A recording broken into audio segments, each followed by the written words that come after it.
تو یہ ہماری ایک سب سے بڑی مشکل ہے کہ ہم لوگ چونکہ یہ محسوس کرتے ہیں کہ اس علاقے میں ہماری انٹرونشن اور انوالومنٹ کافی محدود ہے، تو اس لیے ایک ہی طریقہ رہ جاتا ہے اور وہ ملٹری طریقہ ہے. اس ملٹری طریقے کو سپورٹ کرنا پولیٹیکل اور کلچرل طریقے سے بہت ضروری ہے. بہت بہت شکریہ. مڈل ایسٹ انسٹیٹیوٹ سے ڈاکٹر زبیر اقبال ہمارے ساتھ تھے، اور جیسا کہ ہم نے پہلے کہا کہ وائس آف امریکہ کے ساتھ کہ مائیکل بومن کو ایک خصوصی انٹرویو دیا سینٹ میں خارجہ کمیٹی کے چیئرمین سینیٹر باب کارکر نے، جن کا تعلق ٹینیسی سے ہے. تو ابھی اس انٹرویو سے کچھ اقتباسات آپ کو سنوائے اور اس کے ساتھ آپ نے تجزیہ بھی سنا. اب ایک ہم چھوٹا سا وقفہ لیتے ہیں اور اس کے بعد پروگرام کی اگلی سیگمنٹس کی طرف بڑھتے ہیں. ہمارے ساتھ رہیے. واٹس اپ پاکستان، کیا سین ہے پاکستان؟ جانیے facebook.com/VOA Urdu یا twitter.com/Urdu VOA. ہم سے رابطہ کیجیے urduvoa.com پر. واٹس اپ پاکستان، کیا سین ہے Pakistan? urduvoa.com. Voice of America Washington کی اردو سروس سے پروگرام پیش کیا جا رہا ہے جہاں رنگ. اور آئیے اب پروگرام میں آگے چلتے ہیں. اور اس وقت جیسا کہ ہم نے آپ کو پہلے بھی کہا کہ کچھ بین الاقوامی امور کے اوپر بات کریں گے. ہمارے ساتھ ہیں پاکستان سے دفاعی تجزیہ کار ہیں، اسٹریٹجک انالسٹ بھی آپ ان کو کہیں، بریگیڈیئر ریٹائرڈ عمران ملک ہمارے پروگراموں کا ممتاز نام ہے. اور جہاں امریکہ سے ہمارے ساتھ ہیں، کینیڈا سے ہمارے ساتھ ہیں محمد ندیم. آپ کا تعلق بھی صحافت سے ہے، تجزیہ کار ہیں، ہمارے پروگراموں میں باقاعدگی سے شامل ہوتے ہیں. آپ دونوں حضرات کا بہت خیر مقدم جی پروگرام میں. السلام علیکم جی. وعلیکم السلام. تو ہم بات کرتے ہیں جی شام ہی کے بارے میں. بھی بات ہو رہی تھی سینیٹر باب کارکر سے جو انٹرویو کیا گیا. تو شام میں قریب 5 سال سے جاری خانہ جنگی ہے. اس کو ختم کرنے کے لیے اب اقوام متحدہ کی قیادت میں ایک سیاسی عمل شروع کرایا جا رہا ہے. جنیوا میں اقوام متحدہ کے خصوصی نمائندے جو شام کے لیے ہیں اسٹیفن ڈی مسٹورا، وہ ہائر نیگوشیٹنگ کمیٹی جو اپوزیشن کی جماعت ہے اس سے بات کر رہی ہے، اس کے ارکان سے بات کر رہی ہے جو جنیوا میں ہیں، اور اس کے ساتھ ساتھ وہ بشار الاسد کی حکومت کے عہدیداروں سے بھی بات کر رہی ہے. لیکن ان دونوں فریقوں کے درمیان ابھی تک واضح طور پر آپس میں بات چیت کرنے کا کوئی امکان نہیں ہے. تو برگیڈ صاحب آپ سے شروع کرتے ہیں. آپ یہ فرمائیے گا، بڑے کوئک آنسرز دیجیے گا تاکہ ہم زیادہ سے زیادہ چیزیں کور کر سکیں. ہمارے پاس کوئی 12 منٹ ہیں. تو دونوں فریقوں میں انتہائی اختلافات کے تناظر میں آپ کس طرح کی پیش رفت دیکھتے ہیں؟ کوئی پیش رفت ممکن ہے بھی کیا؟ ویسے صاحب میرے خیال میں تو اگر فریقوں کی ہم بات کریں تو ان میں مجھے بہت زیادہ کوئی پیش رفت نظر نہیں آتی. جی. میرے خیال میں یہ جو ٹاکس ہیں یہ شاید اس کا ایک آلٹرنیٹ طریقہ بھی ہو سکتا تھا. ہم ابھی بات کر رہے ہیں جیسے کہ کٹ پتلیاں ہوں تو ہم کٹ پتلیوں کی بات کر رہے ہیں، مگر ہمیں بات کرنی چاہیے ان طاقتوں کی جو ان کٹ پتلیوں کو چلا رہی ہیں، جو پراکسی وار جو چلا رہی ہیں. اور میری مراد ہے سعودی عربیہ اور ایران سے. جب تک سعودی عربیہ اور ایران میں دوستی نہیں ہوگی، ان کے صلح نہیں ہوگی، ان کے جو جتنے بھی ایشوز ہیں وہ ریزالو نہیں ہوں گے، تو آگے جو ان کے پراکسیز ہیں وہ کبھی بھی امن نہیں لا سکیں گے. اور اگر سعودی عربیہ اور ایران سے بھی اوپر اٹھیں تو میرے خیال میں امریکہ کو اور رشیا کو اور یو ایس لیڈ ویسٹ کو اور رشیا کو مل کر پہلے یہ ڈیسائیڈ کرنا چاہیے کہ یہ جو سب سے بڑا ہمارا جو دشمن ہے IS ہے اس کو پہلے ختم کریں. اس کے بعد فیز 2 میں سیریا کا پولیٹیکل ڈیسیژن یا ایک پولیٹیکل سولوشن نکالیں.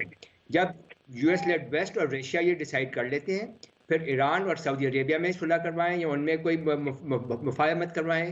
اس کے بعد یہ پراکسیز سے جب آپ بات کریں گے تو پھر بات بنے گی. میرے خیال میں یہ انہوں نے جو پیس کا ایفرٹ سٹارٹ کیا، they started from the wrong end. اچھا، ہمارے ساتھ ہیں اس وقت محمد ندیم صاحب بھی ہیں، ان سے بات کرتے ہیں. ابھی بریگیڈیئر عمران ملک نے اپنے بات میں بات کی ہے کہ سب سے پہلے اور ضروری بات یہ ہے کہ ظاہر ہے کہ جو بنیادی طور پر اسٹیک ہولڈرز ہیں ان کے بیچ میں مصالحت کا ہونا ضروری ہے، اور ایک جو سب سے بڑا دشمن ہے وہاں پر داعش یا اسلامک اسٹیٹ، اس کو شکست دینے کی بہت ضرورت ہے، جس کو سامنے رکھنا چاہیے. تو داعش کے خلاف امریکی قیادت والے اتحاد میں امریکہ کے اختتامی ہفتہ شمالی شام کا دورہ بھی کیا امریکہ کے نمائندے نمائندے ہیں بریٹ میک گرک. انہوں نے مقامی لیڈروں، کردوں اور امریکی عہدیداروں سے بھی ملاقاتیں کی ہیں.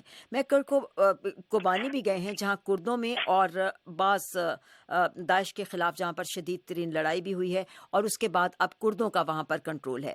میرا آپ سے سوال یہ ہے ندیم صاحب، آپ کے خیال میں کردوں کو مزید تقویت دینے سے کیا آپ سمجھ سکتے ہیں کہ شام کے اور علاقوں میں بھی داعش سے بہتر انداز میں نپٹا جا سکتا ہے؟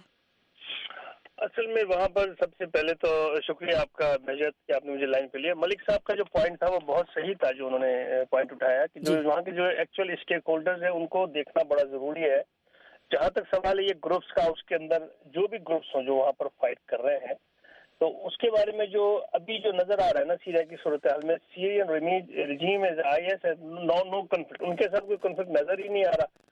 اصل میں یہ چھوٹے چھوٹے گروپ جو آپس میں فائٹ کر رہے ہیں، as a matter of fact, as a long story of expertise, how to utilise جہادی گروپس، ان کو کیسے یوٹیلائز کیا جا رہا ہے. Employed them in Iraq after 2005 یہ سچویشن سامنے جو آئی ہے، جو US لیڈ آپریشنز ہیں، وہاں آکوپیشنز وہاں پر ہیں، پوچھنگ دا عراقی PM نور المالکی کو جس طرح انہوں نے ہٹایا تھا پہلے، تو وہاں پر نظر ایسا آتا ہے کہ there is no clash, Syrian regime and IS have no conflict, ایسا کچھ نظر آ رہا ہے. لیکن مسئلہ کیا ہے کہ جہاں تک آپ نے کردوں کا کہا ہے، ڈیفینیٹلی کردوں، اصل میں کردوں کی الگ سی سچویشن چل رہی ہے. اس کے ساتھ ساتھ جو دوسرے جہادی گروپس ہیں ان کی بھی فائٹ ہے، پھر جو اپنا بشار الاسد کی فورسز ہیں وہ الگ فائٹ کر رہی ہیں. تو معاملہ اتنا کمپلیکس ہے کہ اس کو سمجھنا بھی بڑا مشکل ہے، چونکہ صحافیوں کو بھی قتل کیا جا رہا ہے وہاں پہ، وہاں پر اغوا کیا جا رہا ہے. تو اس وجہ سے وہاں کی جو گراؤنڈ سچویشن ہے، جو گراؤنڈ ریئلٹیز ہیں، وہ واضح طور پہ سامنے آ نہیں پا رہی ہیں. مسئلہ سب سے بڑا یہ ہو رہا ہے. اچھا، امریکی وزیر خارجہ جان کیری نے آج کہا ہے کہ داعش کو شکست دینے کے لیے بین الاقوامی کوششیں درست سمت کی طرف بڑھ رہی ہیں، لیکن اس کے ساتھ ساتھ انہوں نے اس بات کے لیے بھی خبردار کیا ہے کہ عراق اور لیبیا میں استحکام کے لیے مزید اقدام درکار ہوں گے. برگیڈیئر صاحب کیا کہیں گے آپ مجھے یہ بتائیے کہ ورلڈ وار 2 کے بعد یہ دوسرا جو انسیڈنٹ ہے جو کہ ہو رہا ہے، جس میں 2.5 لاکھ کے قریب لوگ جو ہیں وہ مارے جا چکے ہیں اور ملینز آف لوگ جو ہے افیکٹڈ ہیں. آپ مجھے یہ بتائیے کہ اتنی بڑی یہ رشیا اور امریکہ اور ہم ان سب کی باتیں کرتے ہیں، مجھے بتائیے کیا یہ آنکھیں بند کیے ہیں پچھلے 10 سال سے؟ انہیں کیا نظر نہیں آ رہا کہ واٹس گوئنگ آن، جو کہ ایک ایک چیز پہ، ایک ایک لمحے پہ اپنی نظریں رکھتے ہیں؟ کیا انہیں یہ نظر نہیں آ رہا کہ واٹس گوئنگ ٹو ہیپن، یا اس کے آفٹر میتھ، اس کے آفٹر افیکٹس کیا ہوں گے؟ لیکن مسئلہ یہاں پر یہی ہے کہ سب سے پہلی چیز ہے سنسیئرٹی. آپ کتنے ہی بیانات دے دیں ٹی وی پہ آ کے، کتنے ہی آپ جا کے روم میں جا کے میٹنگز کر لیں، جو کر لیں، دا تھنگ از کہ how sincere you are to resolve the problem. مسئلہ سارا یہ ہے کہ یہاں پر جتنے بڑے بڑے جو یورپین کنٹریز ہیں یا جتنے دوسرے ممالک ہیں، یہ سنسیئرٹی کے ساتھ اس کے اوپر آ نہیں رہے، کیونکہ مار تو مسلمان کو مسلمان رہے، مر تو مسلمان رہے، جو نسل کشی ہو رہی ہے وہ تو مسلمانوں کی ہو رہی ہے.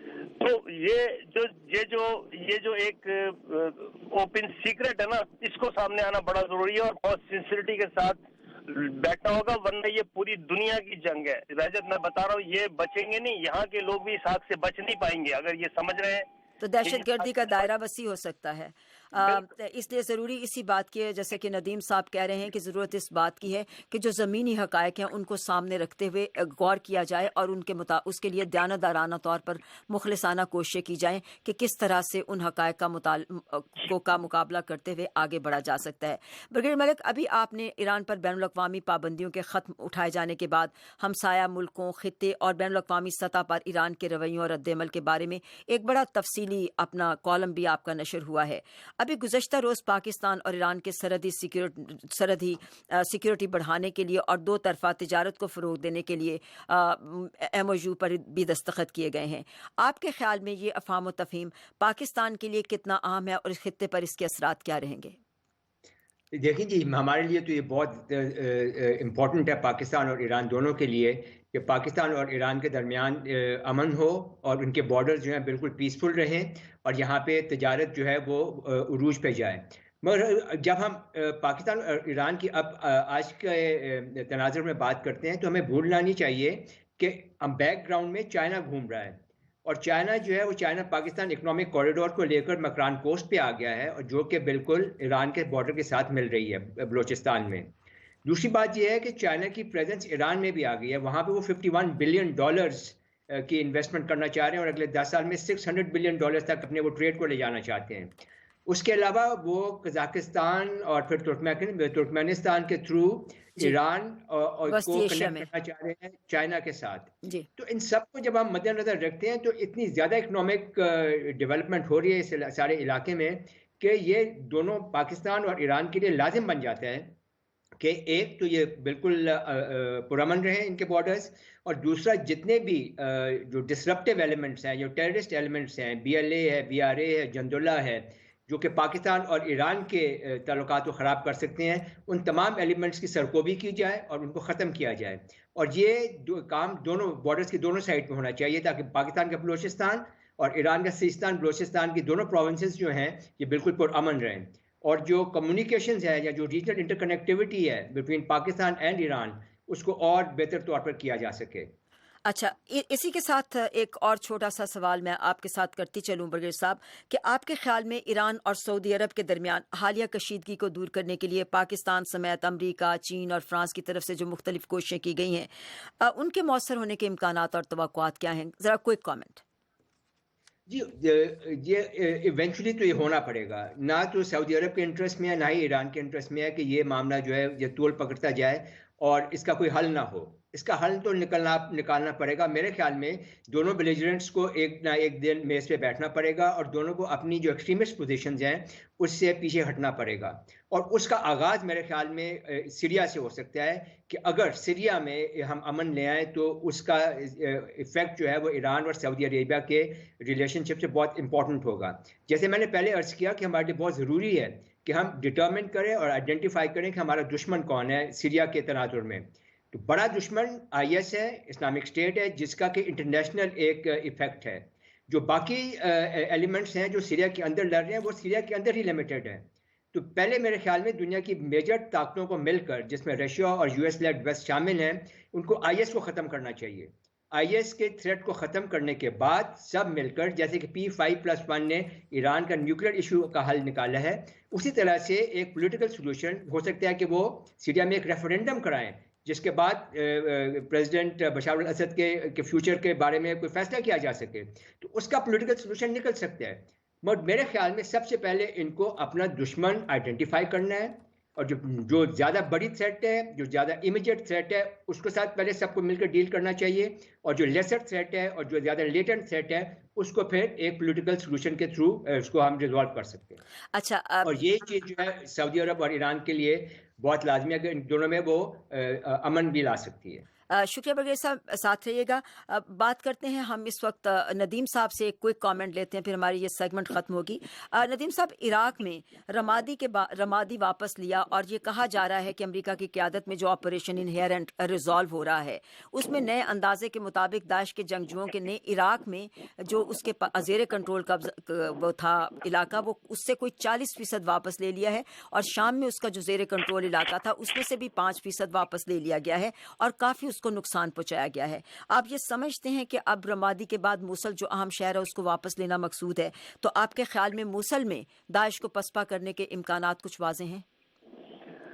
اصل میں بات پھر وہیں آ جاتی ہے کہ سنسیریٹی اس میں کتنی ہے. جو کنٹرول حاصل کیا جا رہا ہے، جیسا کہ آپ نے بھی کہا اور ریسنٹ اسٹڈی میں دیکھا گیا کہ 60% IS گروپ جو ہے جو سیرین اپوزیشن فائٹ کر رہے ہیں وہاں پر، اس میں سے کافی علاقہ 40% انہوں نے واپس لیا ہے اپنا عراق میں، اور 20% کے قریب میرے خیال میں if I'm not wrong انہوں نے سیریا میں واپس کنٹرول حاصل کر لیا ہے.